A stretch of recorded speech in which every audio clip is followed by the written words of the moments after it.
What is human history? It is a record of the victors of power and purpose. Evolution, the agricultural revolution, and so on.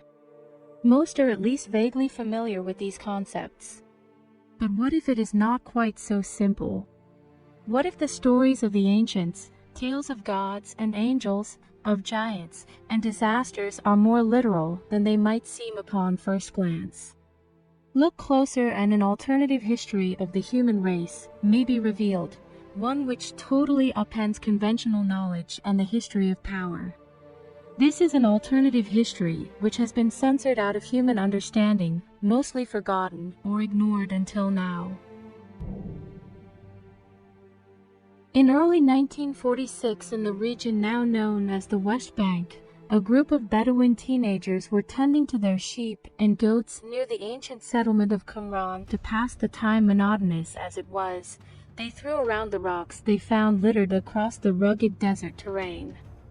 When one such rock was thrown into the dark expanse of a cave, the teenagers were surprised to hear a loud, shattering noise echoing from within. Exploring, they found a collection of large clay jars, one of which had been broken. Though they did not know it at the moment, these teenagers had made a historic discovery inside. The jars were a series of ancient scrolls. In the years that followed this discovery, archaeologists, historians, and treasure hunters would find additional scroll fragments in 10 other caves in the area, their composition forming some 800 to 900 manuscripts collectively known as the Dead Sea Scrolls. Among these manuscripts were large portions of a mysterious non-canonical religious text which had long been forgotten. It was called the Book of Enoch. In its entirety, the Book of Enoch is made up of 5 books.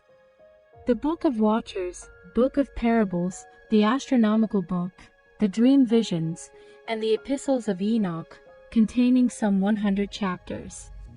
These chapters tell the story of the 7th patriarch in the book of Genesis, Enoch, the father of Methuselah and grandfather of Noah. The same Noah in the biblical story of Noah's Ark. Yet this was not the biblical story of Noah's Ark. In fact, the Book of Enoch provides an entirely different recounting of the events leading up to the great flood of Noah's time. That is a completely different doctrinal history. It tells a story of the Watchers, explained in biblical terms to be fallen angels sent to earth to watch over humans at some undefined and ancient point in time. Unfortunately, far from merely watching humans, these Watchers became infatuated by human women and in short order began to engage in depraved sexual acts with them. The Book of Enoch tells of the children born through this interbreeding between Watchers and humans called the Nephilim.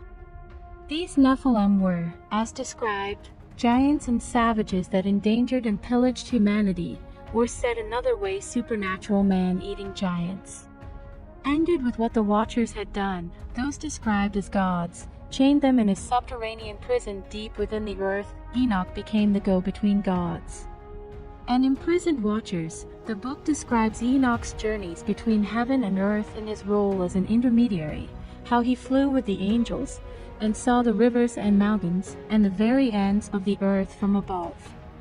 Yet despite Enoch's intervention, the gods decided the atrocity that the earth had become must be punished. Of course, the punishment would be a great flood. This flood would destroy the Nephilim and cement the Watchers in their prison. Beforehand, however, Enoch would be whisked away to heaven in a fiery chariot. Interestingly, the book of Genesis, which tells of the great flood in Abrahamic traditions, references the Nephilim, and chapter 6 describing heroes that were of old warriors of renown.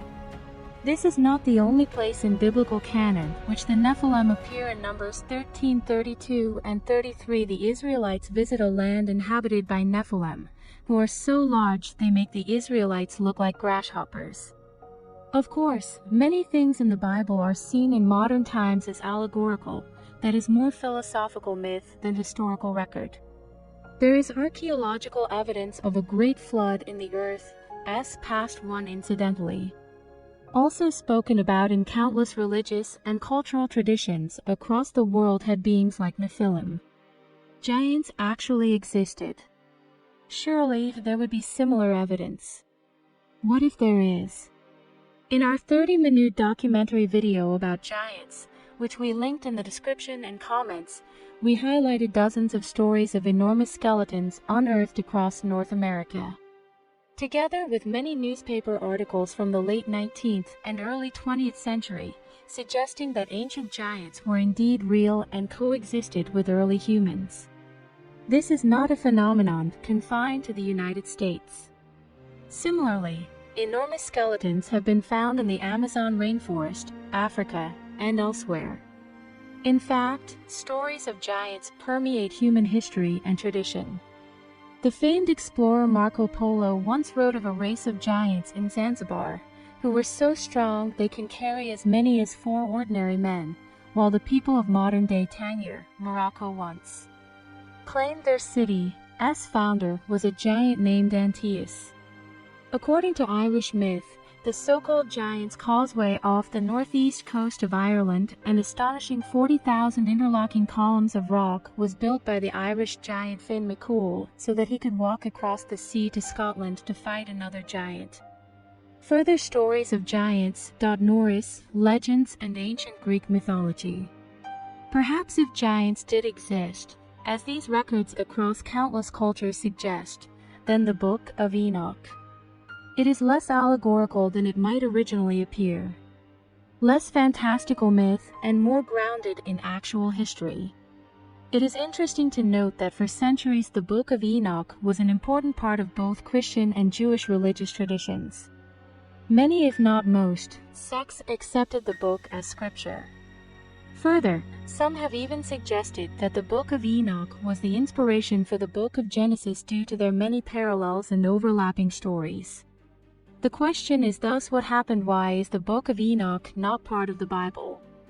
To answer this, we must go back to the early centuries after the death of Jesus Christ, far from the rigid canon of 39 Old Testament and 27 New Testament books that we know as the Bible today.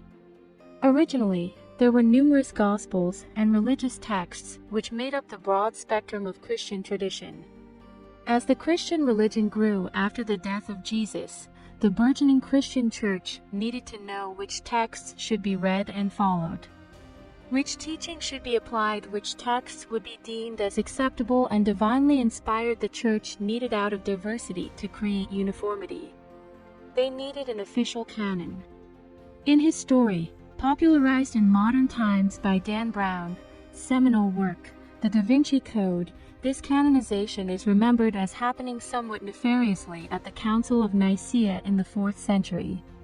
There, according to the story, Emperor Constantine and other high-ranking church authorities shaped the Christian canon to conform to their own secret agenda. Unfortunately, this is not historically accurate. The Council of Nicaea did not determine the official Christian canon. Don't blame Dan Brown, the famed philosopher. Voltaire made a similar assertion in the 1700s, but while the story may not be factually accurate, it is accurate in a sense. High-ranking members of the church certainly did pick and choose what to include in the official biblical canon. They argued, pulled strings, cast their opponents as heretics, and almost certainly sought to expand their own power. It just didn't take place at a single council, but rather as a much longer process between the 1st and 4th centuries. It is generally understood that by the end of the 4th century the process was complete and the Bible was officially set without the Book of Enoch. How could something as influential, if not vital, as the Book of Enoch be left out? To answer this question, one might examine other Gospels, which were also censored from the final product. Consider the Gospel of Peter, a fragment of which was found in Egypt in 1886, which tells the long-missing story of a resurrected Jesus leaving his tomb, and features 2 gigantic angels and a floating cross that talks. And they heard a voice from the heavens, saying, "Thou hast preached to them that sleep," and a response was heard from the cross, "Yea." Or consider the Gospel of Mary, that notorious work in which Mary Magdalene is named not only as one of Jesus' disciples, but his favorite one. Perhaps even his wife.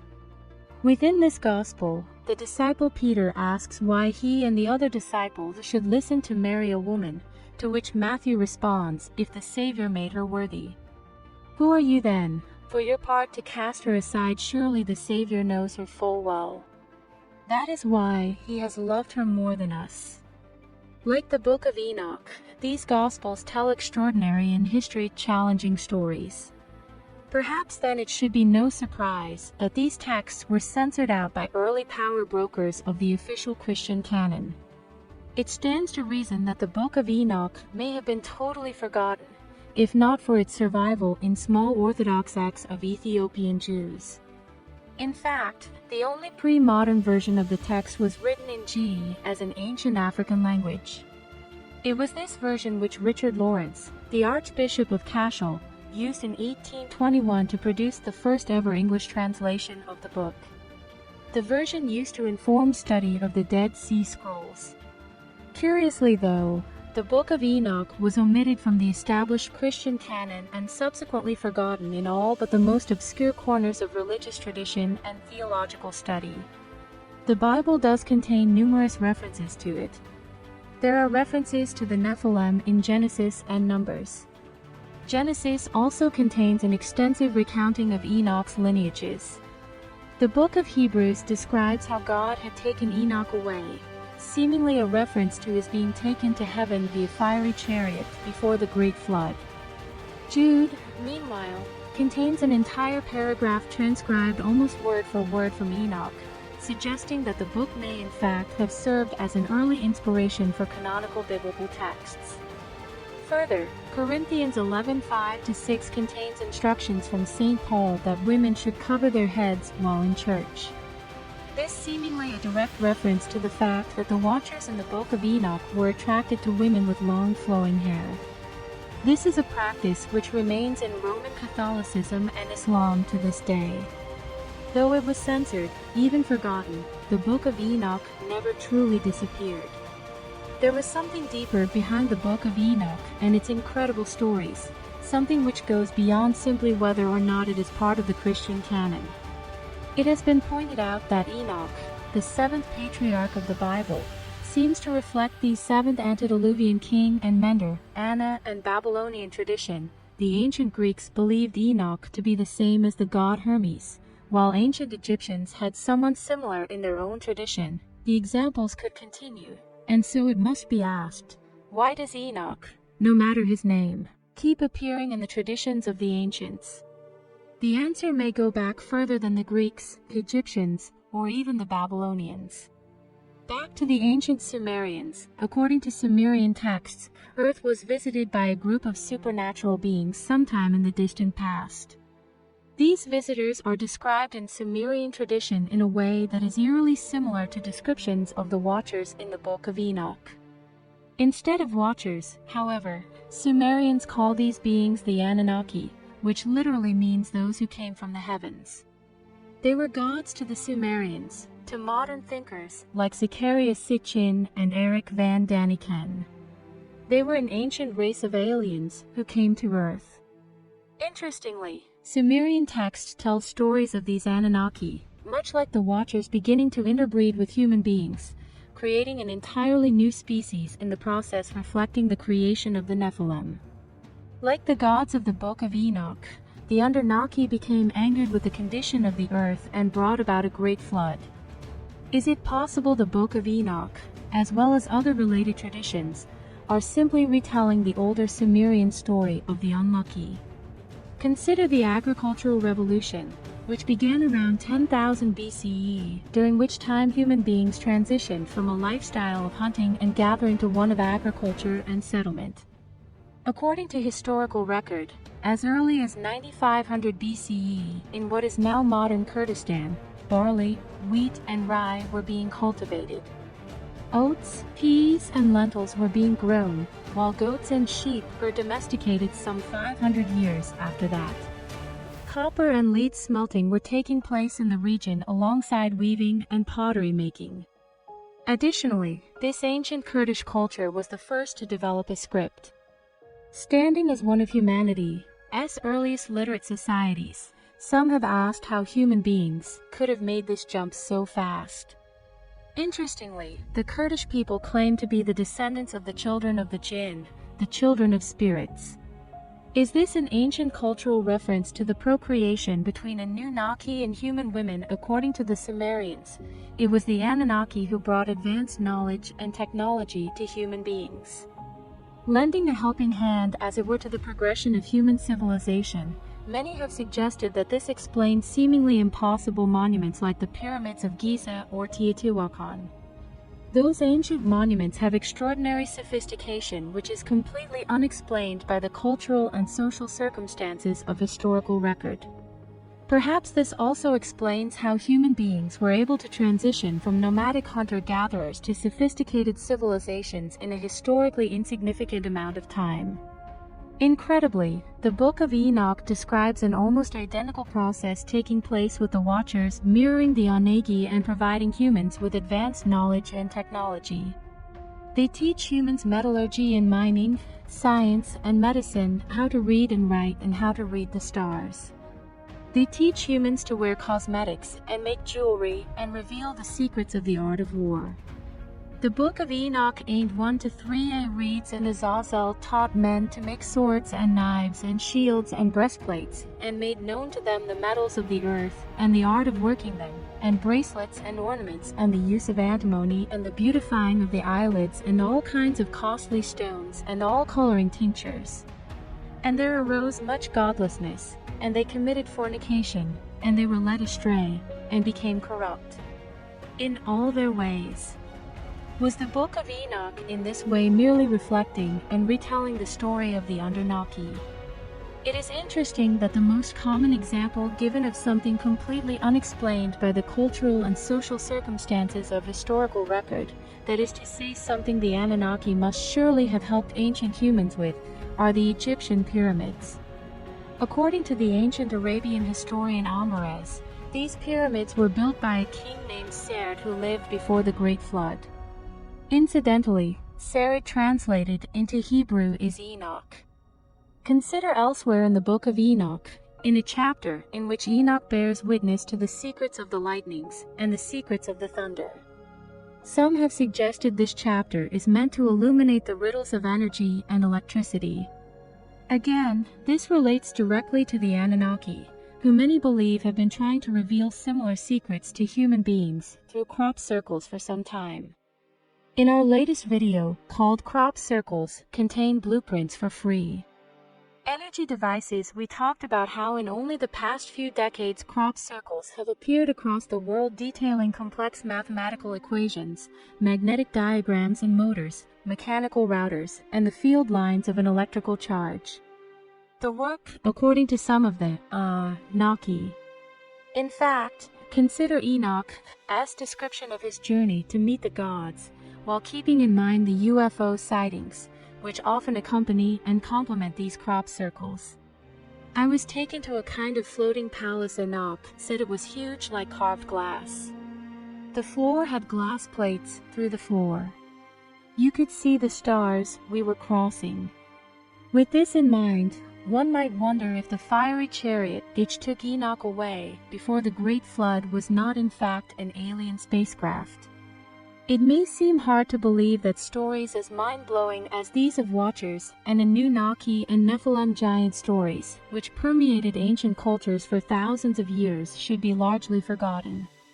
The Sumerians erased from the pantheon of ancient civilizations the Book of Enoch, censored from biblical canon.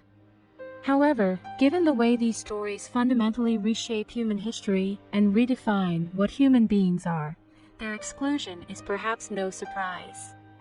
Yet maybe these stories were not in fact totally erased.